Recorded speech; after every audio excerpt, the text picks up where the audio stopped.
Assalamualaikum warahmatullahi wabarakatuh. Selamat pagi anak-anak ustazah dimanapun kalian berada. Bagaimana kabar kalian hari ini? Masih tetap sehat kan? Nah, pada hari ini kita akan melaksanakan pembelajaran tema 1, subtema 2, pembelajaran 1, hewanku sahabatku. Sebelum kita mulai pembelajaran hari ini, marilah kita bersama-sama membacakan basmalah. Bismillahirrahmanirrahim. Sekarang langsung saja kita masuk pada pembelajaran 1 subtema 2. Pada pembelajaran 1 ini, kalian akan belajar mata pelajaran IPA, IPS, dan Bahasa Indonesia. Pertama, kita akan belajar muatan IPA terlebih dahulu. Adapun kompetensi dasar pada pembelajaran IPA ini 3.1 membandingkan cara perkembangbiakan tumbuhan dan hewan, dan 4.1 menyajikan karya tentang perkembangbiakan tumbuhan.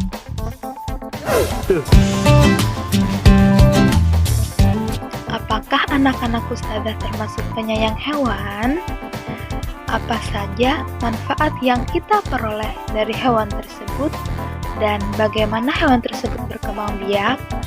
Nah, jawaban dari pertanyaan-pertanyaan ustazah tadi akan kita pelajari di pembelajaran 1 ini ya, anak-anak ustazah. Negara-negara di Asia Tenggara memiliki banyak jenis hewan. Beberapa di antaranya ada yang dijadikan sebagai makanan, simbol negara, atau dijadikan binatang peliharaan. Contohnya adalah gajah putih. Gajah putih dianggap suci oleh beberapa negara di Asia Tenggara seperti Myanmar, Kamboja, dan Thailand. Menjaga gajah putih adalah usaha yang sangat mahal karena pemiliknya harus menyediakan makanan khusus untuk gajah tersebut.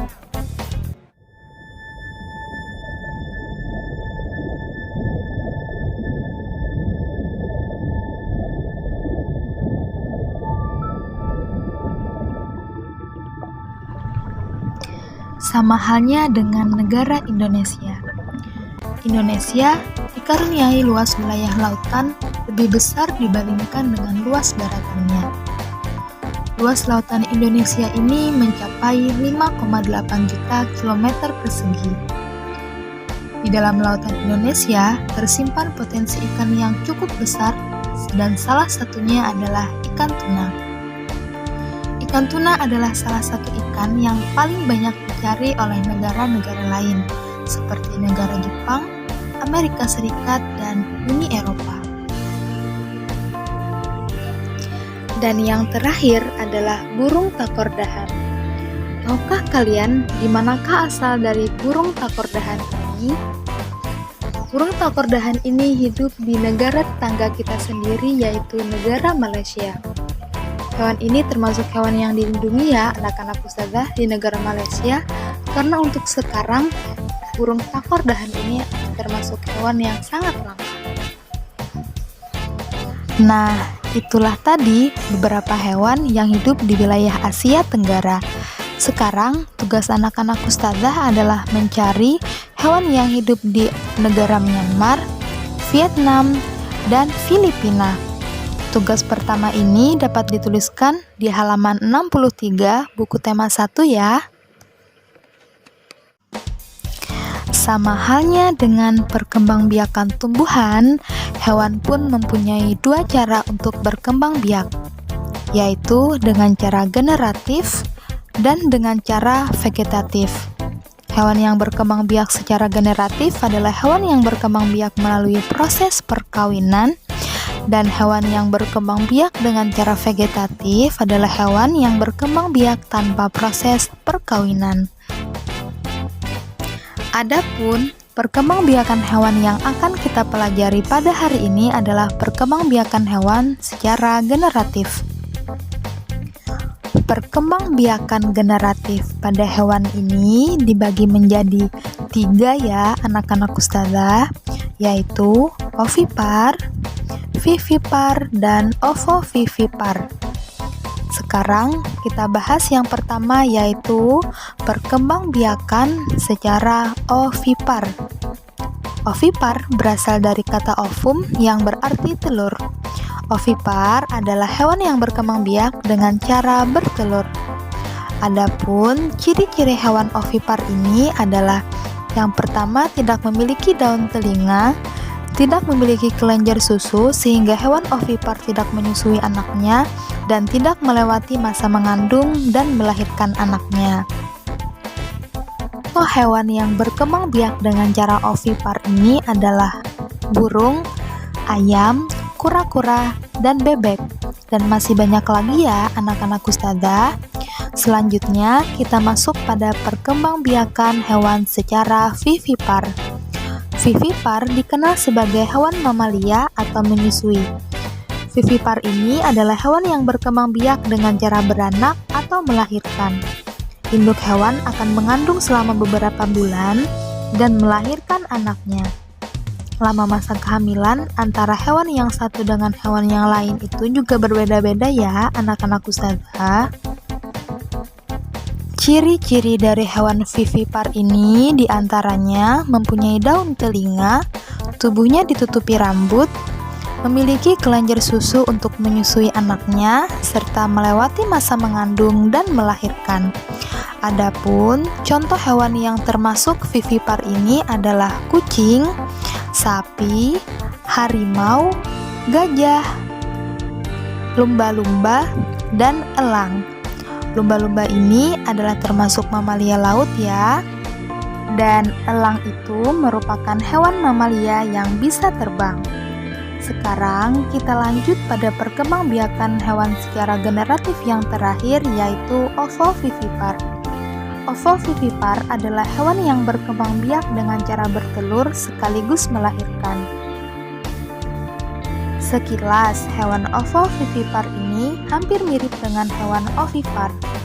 Namun, yang membedakannya adalah telur pada hewan ovovivipar akan disimpan di dalam tubuh hingga menetas, dan setelah menetas, barulah induk hewan akan melahirkan calon anaknya tersebut.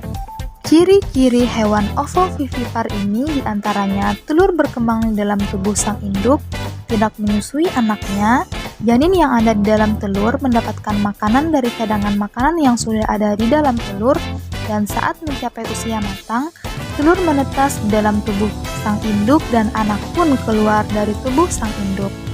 Kemudian, untuk contoh-contoh hewan yang termasuk ovovivipar ini diantaranya adalah kadal, bunglon, ular boa, kuda laut, ikan pari, dan hiu.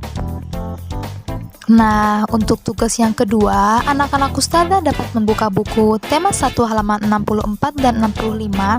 Di sana terdapat beberapa contoh hewan. Anak-anak Ustazah dapat memasukkan hewan-hewan tersebut ke dalam diagram yang ada di halaman 64. Kelompokkan mana hewan yang termasuk ovipar, vivipar, dan ovovivipar. Selanjutnya, kita masuk pada muatan IPS. Kompetensi dasarnya 3.1 mengidentifikasi karakteristik geografis dan kehidupan sosial budaya, ekonomi, dan politik di wilayah ASEAN. 4.1 menyajikan hasil identifikasi karakteristik geografis dan kehidupan sosial budaya, ekonomi, dan politik di wilayah ASEAN. Hewan-hewan yang ada sangat membantu penduduk di kawasan Asia Tenggara dalam kehidupan ekonomi, sosial budaya, dan politik. Kondisi geografis di Asia Tenggara membantu penduduknya memanfaatkan hewan dalam kehidupan sehari-hari. Ikan banyak dijual dan dikonsumsi, hewan ternak juga banyak yang dijual di dalam negeri dan juga banyak dijual di luar negeri. Potensi ekonomi negara-negara anggota ASEAN. Kawasan Asia Tenggara terletak pada jalur perdagangan dunia. Kawasan ini menjadi jembatan antara kawasan Eropa dan Asia Timur. Oleh karena itu, Asia Tenggara menjadi wilayah persaingan bagi pihak-pihak yang ingin memanfaatkan kedudukan strategis kawasan ini. ASEAN berperan sebagai wadah untuk menghindari persengketaan yang mungkin akan timbul. Dengan posisi yang strategis ini, setiap negara di kawasan Asia Tenggara memiliki kekayaan sumber daya yang menjadi kekuatan negara. Berikut adalah sumber daya masing-masing negara yang berada di kawasan Asia Tenggara. Indonesia. Sebagai negara kepulauan terbesar di kawasan ini, Indonesia memiliki ragam sumber daya alam yang sangat kaya. Banyak hal yang dapat dikembangkan untuk memperkuat perkembangan ekonomi. Saat ini, Indonesia mengekspor minyak dan gas bumi, tekstil, dan produk-produk dari kayu. Pertambangan menjadi salah satu pintu masuk para pengusaha mancanegara ke Indonesia. Keindahan alam Indonesia pun merupakan daya tarik yang menjadi sumber devisa negara dari sektor pariwisata. Kegiatan ekonomi utama penduduk Malaysia adalah di bidang pertanian, pertambangan, dan perindustrian. Perdagangan internasional merupakan salah satu kegiatan ekonomi Malaysia yang mengalami pertumbuhan tercepat. Peralatan elektronik, minyak, dan gas bumi diekspor ke negara lain. Produk dari kayu, minyak sawit, karet, tekstil, sepatu, dan bahan-bahan kimia diperdagangkan di dunia internasional. Selanjutnya adalah negara Singapura. Singapura merupakan negara paling maju di kawasan ASEAN karena letak Singapura ini sangat strategis. Saat ini, Singapura menjadi negara transit teramai di Asia.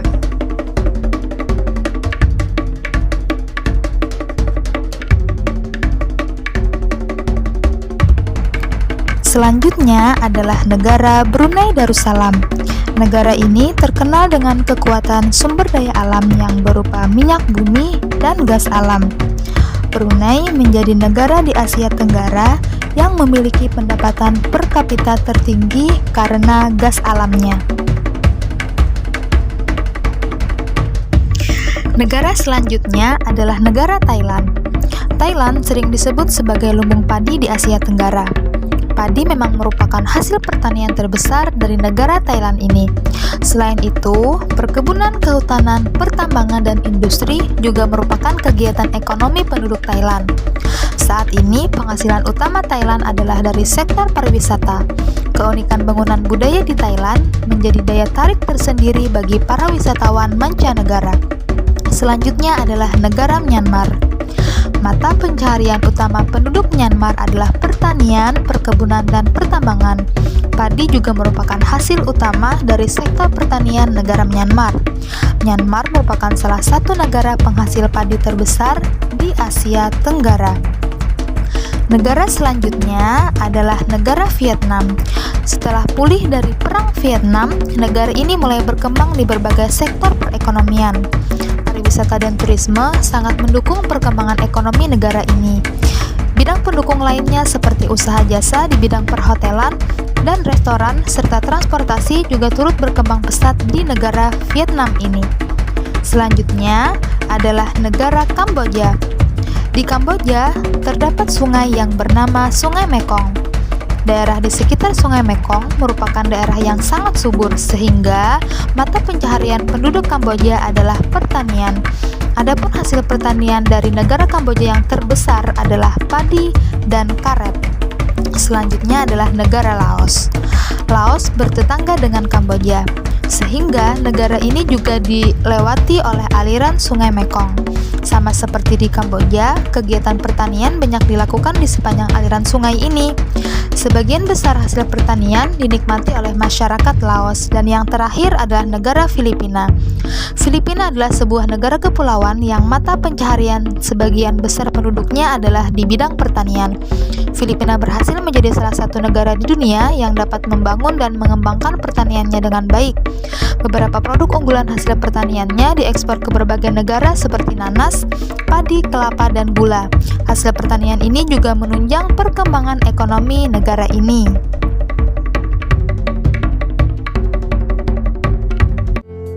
Kalian telah mendengarkan potensi ekonomi negara-negara anggota ASEAN.